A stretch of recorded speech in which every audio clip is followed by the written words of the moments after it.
오늘 우리가 세우는 집이라는 제목으로 고린도전서 3장 말씀을 중심으로 말씀을 전하겠습니다. 여러분, 서정주님이 쓴 국화옆에서라는 시를 아마 잘 알고 계실 줄 압니다. 이 시간 한번 제가 낭낭한 목소리로 낭독해 드릴 테니까 한번 조용히 감상해 보시기 바랍니다.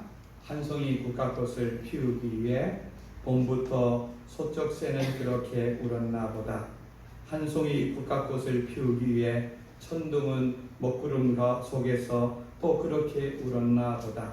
그립고 아쉬움에 가슴 저이던 머먼 젊음의 비안길에서 인제는 돌아와 거울 앞에 선 내 누님같이 생긴 꽃이여, 노란 내 꽃잎이 피려고 간밤에 무소리가 저리 내리고 내게는 잠도 오지 않았나 보다. 아주 짧은 시지만 정말 그 꽃 한 송이를 바라보면서 그 꽃 한 송이 속에 들어가 있는 그 많은 세월과 시간에 대한 또 그것을 이렇게 아름다운 시로 표현한 것을 볼 수 있습니다. 여러분, 한 송이 꽃도 그것이 피는데도 많은 시간과 노력이 듭니다. 그런데 여러분, 한 영혼 한 영혼이 세워지며 교회 하나가 세워져 가는 데는 정말로 많은 사람들이 수많은 희생과 섬김과 사랑이 모여져서 되는 것입니다. 우리 동부교회가 이 땅에 세워진 지가 41년째가 되는데요. 지금은 어엿한 청년교회가 되었지만은 여러분, 처음 교회를 개척할 때에 그분들, 목사님을 비롯해서 성도님들의 그 헌신과 수고는 말로 다 할 수 없는 그런 희생이 이걸 포함되어 있었기 때문에 오늘날의 지금이 있게 된 것입니다. 교회도 마찬가지고 나라도 마찬가지고 가정도 마찬가지죠. 그죠? 오늘 집사님이 기도했지만 우리나라도 6.25 전쟁의 폐허 속에 가장 세계 가난한 나라에서 70년 만에 이렇게 세계 10대 경제대국으로 성장할 수 있는 것은 거기에 정말 못 먹고 못 이루면서 자녀를 위해서 나라를 위해서 헌신한 우리 선조들이 있었기 때문이고, 그들의 피와 그들의 희생이 이 나라를 지금까지 이렇게 지켜준 줄 믿습니다. 저는 우리 교회를 개척한 김승길 목사님을 이렇게 사석에서 몇 번 만났는데요. 그때에 교회를 개척하면서 어려웠던 이야기를 몇 번 하는 걸 들었습니다. 우리 교회가 한때 천막교회일 때가 있었습니다. 여러분, 천막교회라는 거는 이게 그냥 평상시엔 괜찮지만 비바람이 몰아치고 이러면은 이게 다 무너질 수 있는 밖에 없는 아주 열악한 환경 가운데 있지 않습니까? 한 번은 아마 태풍이 불던 그런 밤이었는 것 같아요. 목사님이 그 비바람이 몰아치는 그 밤, 그 비를 다 맞으면서 밤새도록 그 기둥을 붙잡고 그 무너질까봐 꼬박 밤을 새웠다는 이런 이야기를 목사님께 직접 들은 이야기도 있습니다. 지금 우리가 이 교회 터전을 사온 이 땅을 사기 위해서 거기가 옛날 여기가 저는 모르지만 물이 흐르던 그런 광장이었다고 들었습니다. 여기에 움푹움푹 이렇게 파여있는 아주 쓸모없는 땅을 메우기 위해서 많은 분들이 여기다가 흙을 갖다 붓고 많이 붓고, 그리고 이 땅 그걸 구하기 위해서 목사님이 전국 어디서든지 도와준다는 데는 몇 년 동안 그 품을 팔아서 다니면서 그렇게 해서 지금은 이 터가 있는 것입니다. 여러분, 그냥 우연히 하루아침에 세워지는 교회는 없는 것입니다. 오늘 우리가 읽은 이 고린도 교회도 마찬가지입니다. 여러분, 이 고린도 교회를 개척한 사람은 바울이죠. 바울이 고린도에 가서 1년 6개월 동안 머무릅니다. 그러면서 낮에는 천막 만드는 그 직업으로 그는 생계를 꾸려나가고, 그리고 여러분 다 잠이 드는 저녁 시간에 그는 사람들을 불러 모아서 열심히 복음을 전하여서 그 믿음이 그들에게 생겨 이 고린도 교회가 개척되게 된 것입니다. 그리고 바울이 떠난 뒤에 아볼로라고 하는 성경을 잘 가르치는 그런 분이 와서 그들을 잘 키웁니다. 오늘 3장 6절 7절은 이렇게 설명하고 있습니다. 한번 읽어봅니다. 시작. 나는 심었고 아볼로는 물을 주었으되 오직 하나님께서 자라나게 하셨나니 그런즉 심는이나 물주는 이는 아무것도 아니로되 오직 자라게 하시는 이는 하나님뿐이시라. 아멘. 여러분, 바울의 역할이 뭡니까? 나는 뭐 했다고요? 심었다. 나는 씨 심는 자였다. 복음의 씨를 각 영혼에게 심어 그 영혼들이 예수님을 영접하도록 하는 것이 내 사명이었다. 이렇게 설명하고 있습니다. 그리고 반면에 아볼로는 어떤 역할을 이라고 말하고 있습니까? 물 주는 자. 물 주는 자는 뭡니까? 이 심겨진 씨앗이 잘 난 다음에 자라도록 거기다 물 주고 잡초가 나면 뽑아주고 이런 손길이 가는 그런 자라는 것입니다. 여러분, 그냥 씨만 뿌린다고 해서 그것이 때가 되면 그냥 열매 맺는 것이 아니라 이렇게 물 주고 잡초 뽑아주고 가꿔주고 해야지만 때가 되어서 열매로 맺어진다는 것입니다. 여러분, 그런데 씨 뿌리고 물 줘도 그것이 자라나지 않으면 결실하지 못합니다. 결국 누가 자라게 하신다고 말하고 있습니까? 하나님께서 자라게 하십니다. 이 말은 하나님이 우리에게 믿음을 주시고 하나님 우리 생명의 주관자인 것을 하나님을 강조하고 있는 것입니다. 아무리 인간적으로 씨를 심고 물을 줘도 그 속에 하나님의 생명이 없으면은 그것이 자라지 못하는 것입니다. 그런 목회를 하면서 그런 허탈감을 느낄 때가 종종 있습니다.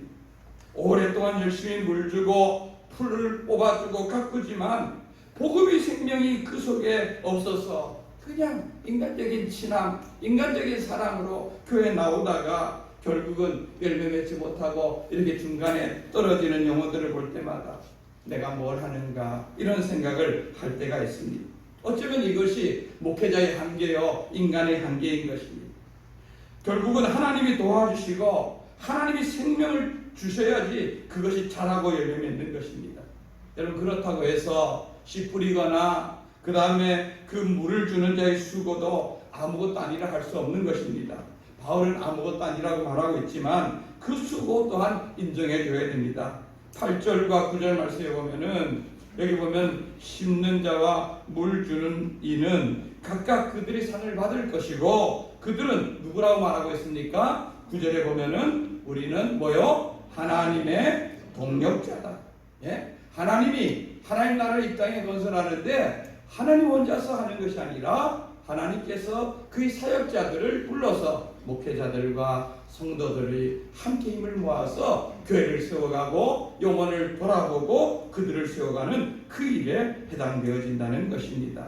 여러분, 그리고 그 모든 자들이 하나님 앞에 헌신하고 수고한 대로 언젠가 우리가 주님 앞에 설 때에 각각 일한 대로 그들은 주님 앞에 상 받을 줄 믿습니다.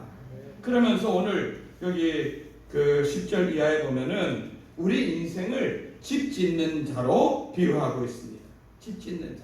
여러분, 그러면 이 집은 어디다 짓는 걸까요? 어디다 우리가 집을 짓나요? 이 땅에서 짓는 건가요? 아니면 하나님 나라에 짓는 건가요? 여기 보면 이 하나님 나라에다 짓는 집을 말하고 있는 것입니다. 여러분, 아마 대부분의 성도들은 다른 사람들이 다른 지역이나 사람이 지어놓은 그런 아파트라든가 아니면은 개인주택이라든가 이런 데 들어가서 사는 분들이 대부분이죠. 그죠? 내가 내 집을 지어본 그런 경험이 있는 분 계십니까? 아마 몇 분은 좀 계실 줄 압니다. 저도 정말 어쩌면 한번 이 집을 지어본 경험이 있습니다. 제가 목회를 시작하던 그 초창기에 이런 집을 지어본 경험이 있는데요. 제가 35이라는 아주 햇병아리 나이에 전사가 시골에 내려가서 빈집을 빌려서 개척을 시작했습니다. 그런데 제가 간 그 지역은 한 150곳쯤 되는 그런 전형적인 농촌 지역인데 그 지역에는 교회가 세워졌다가 그만 교회가 지속하지 못하고 무너진 그런 지역이었습니다. 그런데 세워졌던 그 교회가 주민들하고 별로 사이좋게 지내지 못했어요.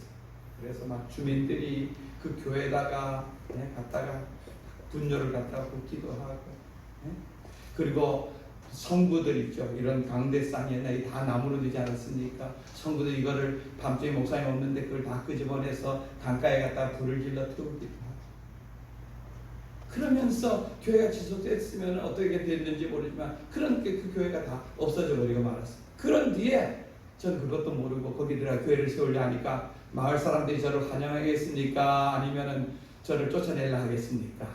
어떻게든 쫓아내려고. 그것도 집도 없이 그냥 빈집에 들어와서 빌려 사니까 어떻게든 쫓아내려고 했습니다. 제가 그 당시 강도서고시 공부한다고 시험 공부하러 간 사이에 마을회의가 열렸습니다. 마을회의가 열린 주제가 뭔지 압니까? 우리 마을에는 뭐가 못 산다? 교회가 못 산다. 그래서 저희들이 교회를 건축하려고 한다는 얘기를 듣고 마을 주민들이 반장들 통해서 전부 도장을 받았습니다.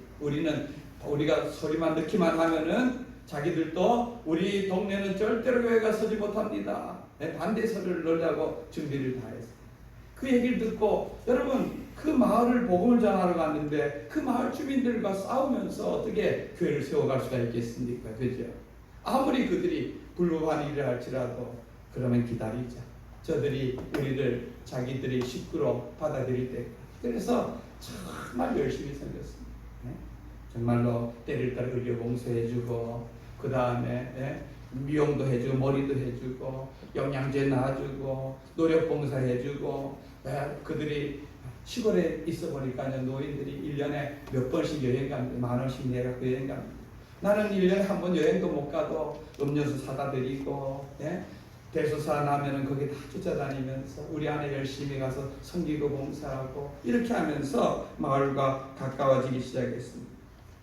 그런데 빈집을 빌려 쓰는데 그 집 주인은 자꾸 나가라고 하고 갈 데는 없고 그래서 제가 거기 사실 내려가기 전에 저를 파송한 교회에다가 얘기를 해서 마을 제일 중앙 요지에다가 420평 되는 땅을 사두었습니다. 그래서 먼저 거기다가 교회를 못 짓게 하니까 사택을 짓자.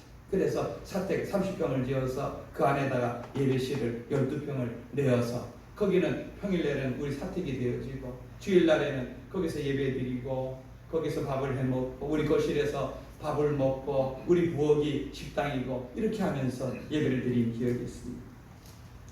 그 집을 지으면서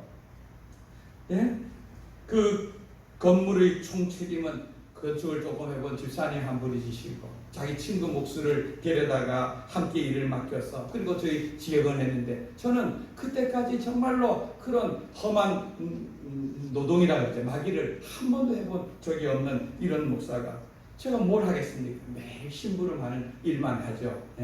집사님이 전사님 못 갖다 주세요. 못 갖다 주고 나르고 이런 일을 하고 저희 아내는 그 당시 우리 큰애가 5살이고 은우가 돌쯤 되었는데 그 아이를 업고 안고 데리고 아침 차 내주고 식사하고 이러면서 고생을 참 많이 했던 기억이 있습니다. 저는 자비를 하면서 그런데 제가 그 일을 하면서 보니까 뭐 전문적인 용어를 알아야죠. 집사님이 전사님 반생이 좀 갖다 주세요. 반생이가 뭔지를 알아야죠. 그러면 좀 집사님 반생이가 뭡니까? 이러면 설명해 줄 거 아닙니까? 근데 이게 차마 묻지도 못하고 돌아다니는 겁니다. 그냥 반생이가 뭐지?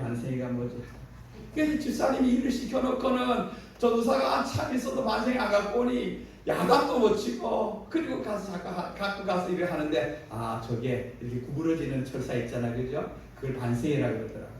자꾸 일본 말이니까 우리가 잘 뭔지도 모르고 그렇게 하면서 건축하는 그 4개월을 꼬박 아침에 눈 뜨면 일을 하고 일 끝나면 자는 이런 과정을 지내니까 그 집이 되어져 가는 걸 봤습니다. 그런데 저는 그때 그 건축을 하면서 건축에서 제일 중요한 것이 뭐냐 하면은 기초를 놓는 것입니다.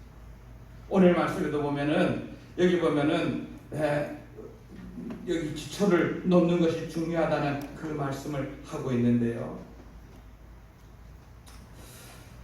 여러분 이 기초를 놓는 것은 얼마나 중요한지 모릅니다. 그 당시 제가 저를 파송하는 교회 목사님한테 어떤 용기가 나는지 얘기를 해서 목사님 제가 내려가기 전에 교회 땅을 사주십시오. 앞으로 교회를 지을 땅을 사주십시오. 그런데 나중에는요 교회를 지으려고 하면은 저들이 땅도 안 팔 뿐더러 설령 판다 해도 비싸게 팔기 때문에 미리 사주십시오. 이래서 목사님이 가장 마을 요지에 있는 그 당시 420평 되는 그 논이 나와서 사줬습니다. 그 논이 길에 인접해 도로에 인접해 있었는데 거기가 한 2m 정도 길보다가 낮았습니다. 그런데 거기다가 흙을 수십 차를 갖다가 이렇게 부었습니다. 예? 그래서 이제 집을 지으려고 했는데 기초를 놓는데 보니까 그 위에 쌓여는 이 흙을 이 몇십 센치 이렇게 흙을 이렇게 복토를 해놨는데 그 밑을 파서 원래 있던 그 논바닥 거기서도 더 내려가서 아주 깊게 한 1m 50이나 2m 거의 되는 그런 깊이로 파서 거기다가 이제 기초를 이렇게 놓고 철근을 놓고 콘크리트를 치는 겁니다. 그래서 제가 아니 집사님 저렇게 깊이 할 이유가 뭡니까? 저렇게 하면 돈이 그냥 집 하나가 그 땅속에 그냥 들어가는데 그냥 이 흙을 못 쓰니까 위에다 하면 안 됩니까? 그러니까 목사님 그렇게 하면은 집이 위험합니다. 이렇게 얘기하더라고요. 집 위에 있는 흙은 이게 비가 오고 눈이 오고 겨울 여름을 나고 사람이 밟고 이러면서 이게 다져져야지만 몇 년 동안 한 5년 이상은 그렇게 해야지만 그게 단단해진 고정된 흙이 되어서 기초가 되어서 거기다 집을 지어야 되지만 여기다가 잘못 집을 건축비 좀 덜 들인다고 앉혔다가 이게 땅이 점점 이게 세월이 지나면서 내려가면은 집이 기울어지기도 하고 아니면은 금이가 벌어지는다고 하는 겁니다. 그래서 그때 정신이 번쩍 들었습니다. 돈이 더 들더라도 교회 기초는 아주 튼튼하게 이렇게 해야 된다 하는 것을 저는 그때 배웠습니다. 여러분 기초가 튼튼해야지만 견고한 집을 세울 수가 있는 것입니다. 저와 여러분의 믿음의 기초는 무엇입니까? 오늘 말씀에 보면은 저와 여러분의 믿음의 기초는 바로 예수 그리스도인 줄 믿습니다. 11절에 보면은 이 기초는 누구라? 곧 누구라? 예수 그리스도라 이렇게 말하고 있습니다. 여러분 마태복음 16장 15절 16절 말씀 우리 한번 읽어보기를 원합니다. 시작. 이르시되 너희는 나를 누구라 하느냐? 시몬 베드로가 대답하여 이르되 주는 그리스도시요 살아계신 하나님의 아들이시니이다. 아멘. 예. 여러분 이 베드로가 예수님이 제자로서 예수님이 너에게 나는 누구냐 이렇게 물었을 때 예수님은 나의 주님이십니다. 예수님은 나의 그리스도십니다. 메시아십니다. 예수님은 나의 살아계신 하나님의 아들입니다. 이런 멋진 고백을 했습니다. 예수님은 이 고백을 들으시고 바요나 시몬아 내가 정말 복이 있다. 너는 베드로가 될지라. 여러분 베드로라는 뜻이 무슨 뜻입니까? 반석입니다. 반석. 여러분 집을 지을 때에 집을 짓는 사람들이 가장 기초를 두는 데가 어디냐면은 땅 깊은 곳에 있는 큰 돌에다가 거기다가 기초를 두는 것입니다. 그래야지만 거기다가 철근을 받고 세면을 넣어야지만 그 기초가 튼튼한데 우리 신앙의 기초는 바로 예수 그리스도께서 나의 구주인 것을 믿는 그 믿음이 신앙의 기초인 줄 믿습니다.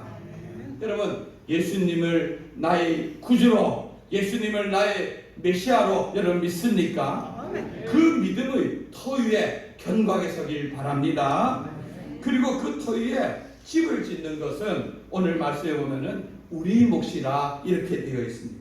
여기 12절에 보면은요 누구든지 금이나 은이나 보석이나 나무나 풀이나 짚이나 이런 거로 그 터 위에 집을 세운다 이렇게 말하고 있죠. 여러분 이 재료는 여러 가지가 나오는데 재료를 크게 나누면 두 가지입니다. 하나는 불에 타지 않는 재료고 하나는 불에 타버리는 재료입니다. 불에 타버리는 재료입니다.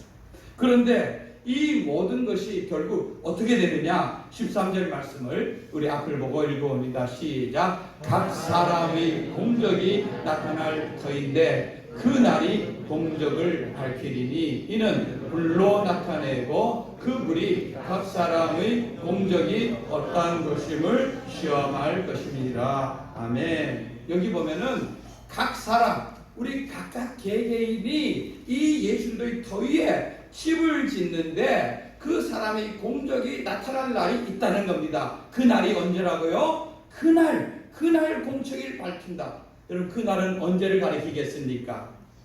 예? 우리 예수님 앞에 서는 심판날 우리가 죽어서 예수를 만나든지 다시 살아있을 때 재림하는 예수를 만나든지 그 주님이 백보자 앞에 서서 요한계시록 20장에 나오는 것처럼 누구든지 서서 그때에 너는 어떤 삶을 살았는가 하는 그 공적을 밝힐 그 날인데 그때에 불로 우리 모든 것을 심판하신다고 말하고 있습니다. 여러분, 금이나 은이나 보석으로 지은 집은 아무리 불이 강한 불이 온다 할지라도 그 집은 그 모든 불 가운데서도 멀쩡하게 더 빛나게 잘 있는 것입니다. 그런데 어떤 집은 그 불이 지나가면은 아무것도 없는 그냥 터만 남아있는 빈털터리가 된다는 것을 여기 말하고 있습니다. 여러분, 우리가 달려가는 우리가 이 믿음의 길에서 우리가 마지막 우리 집이 어떤 집이냐가 그 사람이 우리 하나님 앞에서 어떤 삶을 살았는가, 정말 바르고 복된 하나님 말씀 중심한 사람을 살았는가, 아니면은 껍데기 인생 아무것도 없는 그런 인생을 살았는가 하는 것을 판가름할 그날이 우리 인생 모두에게 온다고 성경은 말하고 있습니다. 그러므로 우리 하루하루 살아가는 우리들의 삶은 지금 우리 인생 주님 앞에 가서 살 집을 건축하는 건축 과정과 똑같은 것입니다. 어떤 사람은 40년, 어떤 사람은 80년, 이 땅에서 100년도 안 되는 짧은 삶 속에서 여러분, 우리가 이 땅에서 집 짓고 사는 것, 그것도 중요한 일이지만 하나님 나라에 집을 세우는 일들로 오늘도 내가 수고한다는 사실을 잊지 마시기 바랍니다. 박용규라는 목사님이 계셨습니다. 여러분, 이분은요 성남에서 신학교를 저와 같은 총신을 졸업하시고 성남에 가서 개척해서 거기서 한 교회를 한 거의 20년 조금 안 되게 살게 얼마나 목회를 잘하셨는지 교회가 한 5,000명 정도 모이는 큰 교회로 부흥을 시킨 분입니다. 그리고 이분은 정말 똑똑하고 재주가 많아서 책을 썼는데 책을 50권도 넘게 책을 써서 그 가운데 어떤 몇몇 책들은 베스트셀러가 되었습니다. 책을 많은 성도들이 읽히는 그런 책이 되어서 유익도 줬지만 그 책을 통해서 벌어들이는 수입이 만만치 않았습니다. 그래서 이분이 이 책을 저술한 그 수입으로 중고등학교를 3개나 이렇게 지었습니다. 여러분, 교회도 5,000명이나 되어지죠. 책도 그렇게 저술하고 그리고 학교도 세우고 이랬으니, 그런데 이분이 표현으로는 자기가 그때 뭐든지 하면 잘 되고 뭐든지 하면 또 이름이 있고 유명해지고, 그래서 박정희 대통령이 그분에게 우리나라 장관직으로 장관을 일을 좀 해보겠느냐고 제의도 할 만큼 이렇게 굉장히 유명한 이런 분이었다고 하는 것입니다. 근데 그 자기 표현으로는 이 목사님이 자기는요 그 당시 교만이 하늘을 찌를 것 같았다고 표현하고 있습니다. 여러분, 안 그렇겠습니까? 그만한 일을 50살도 안 되는 그런 나이에 다 이루어 놓고 그것을 지금 진행해 나가니까 얼마나 좀 멋진 인생을 살았겠습니까? 근데 이 목사님이 갑자기 50대던 어느 날 고혈압으로 쓰러집니다. 그래서 거의 죽음 일보 직전까지 가서 한 3년 정도를 그런 정말 사람다운 구실을 못하고 그런 어려운 생활 속에서 있었습니다. 그런데 그때 가장 인생의 절망 가운데 좌절 가운데 내려갔을 그때 하나님께서는 이 목사님께 환상으로 천국과 지옥을 보여주었습니다. 자기는 이 땅에서 정말 주님을 위해서 멋지게 살았다고 생각했는데 자기를 위해서 이제 천국에 가서 천사의 안내를 받아 이렇게 갔는데 자기는 정말 대단한 집이 저기 자기를 위해 준비되었으리라고 생각했습니다. 그런데 천사님, 내가 앞으로 들어가 살 집은 어떤 집입니까? 하고 보는데 천사가 가르쳐 주는데 천사가 지금 짓다가 중단된 어떤 한 3층 되는 집을 보여주더라는 것입니다. 그리고 야, 천사가 들어가 봐라. 집이 어떤가 한번 들어가 보라. 자기는 너무너무 실망스러워서 야, 내가 이 고작 이 지금까지 한 게 이거밖에 안 되나 실망스러워 안 들어가 되겠다 했더니 그래도 가봐야 된다 해서 할 수 없이 들어가 보니까 3층 방에 가니까 벽에다 상장 2개가 달랑 아무 가구도 없는데 붙어 있더랍니다. 3장 가구가 뭐냐면은, 하나는 18살 때 이분이 어릴 때 아버지가 이북에서 내려와서 돈도 갖고 왔는데 그만 사기를 당해서 아버지가 그 돈도 다 뺏기고 고아원에 들어가서 어렵게 자란 그런 분입니다. 18살 고아원에서 성탄절을 지키러 교회 가다가 가는데 자기보다 더 어려운, 그래서 추위에 떨고 있는 거지 할아버지를 보고 그 잠바를 벗어서 그 할아버지에게 입혀주었고, 그때 헌금할 돈으로 붕어빵 2개를 사서 그분에게 드린 그것이 거기에 상. 그래서 너가 어려운 학업을 도와준다 하는 것이 기록되어 있더라고요. 그래서 이 목사님이 아니 내가 목회할 때 400명이 넘는 그 학생들에게 장학금을 준 거는 다 어디 가고, 내가 교회 옆에다가 아파트를 지어서 50명의 그 세대들에게 나눠준 일은 다 어디 가고, 신학생들에게 39명을 내가 장학금을 주고 학 공비를 되어준 건 다 어디 갔습니까? 그러니까 야, 너 그거 이 땅에서 국민훈장도 받고 문교부 장관상도 받고 신학생들이 명절 때마다 고맙다고 선물도 주고 너 이 땅에서 다 받지 않았느냐? 다 받았으니 천국에서 너가 받을 상이 없다는 거예요. 그리고 이분이 그 속에서 지옥도 보고 이러고 나서 거기서 깨어났어요. 깨어나 보니까 야, 내가 지금까지 겉으로는 화려하고 뭔가 많이 이룬 것 같은 인생을 살았는데 막상 하나님께 가보니까 헛된 인생을 살았다는 걸 알았어요. 그래서 그분은 자기가 갖고 있는 모든 재산, 모든 것 다 정리해버렸어요. 그리고 그분은 그때부터 한 20년 정도 사시면서 어느 곳 가는 곳마다 이 예수님 복음 전하면서 또 수입이 생기면 복음과 하나님 나라를 위해서 전부 이렇게 쓰시다가 정말 그 말들 그대로 내 남은 20년, 내가 남은 생애는 주님과 복음을 위해서 살다가 주님 앞에 정말 제대로 지키고 가야 되겠다는 마음으로 사시다가 그만 하나님의 부르심을 받아 떠났습니다.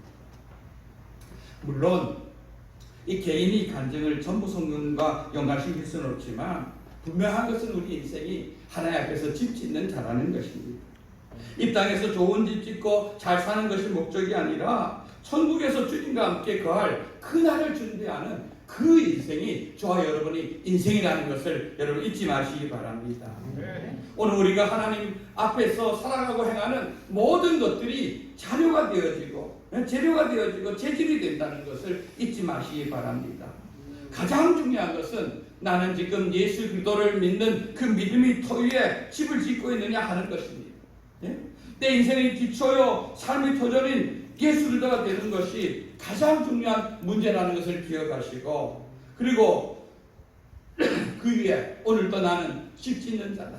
내 평생 주님 앞에 거할 그 집을 잘 지어서 주님 앞에 갈 때에 부끄러움 없는 인생으로 살자 하는 믿음의 성도들 되기를 주님의 이름으로 축원드립니다. 아멘.